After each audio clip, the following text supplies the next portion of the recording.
ang Blue Ribbon, makikita mo, kinakailangan ma-establish mo yan. Tatlong bagay, may tinatawag na malfeasance, misfeasance, and nonfeasance. Yung tatlo na yon. Opo. Kinakailangan, bago ka mag-imbestiga, ma-establish mo na alin man sa tatlong ito ay nandun.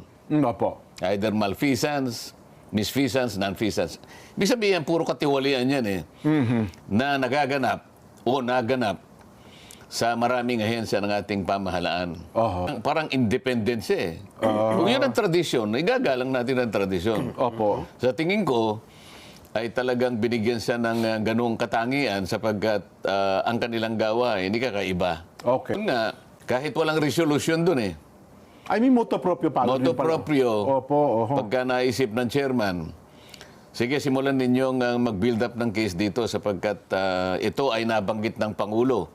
At hindi lang binanggit. Tinakot pa sila, di ba? O, yun na nga. Ano Tsaka sabi? may mga pasaring pa ang Pangulo. Hindi pasaring, diniretso eh. Ano sabi niya, Nelson? Mahiya naman kayo. Tsaka sinabi niya, kailangang masiyasat yan. Palagay ko, yung sinabi niyang mahiya naman kayo, is an understatement. Dapat yung sinabi mo, ang kakapal naman ng mga mukha nyo. Ganun siguro. Mas matindi yun eh.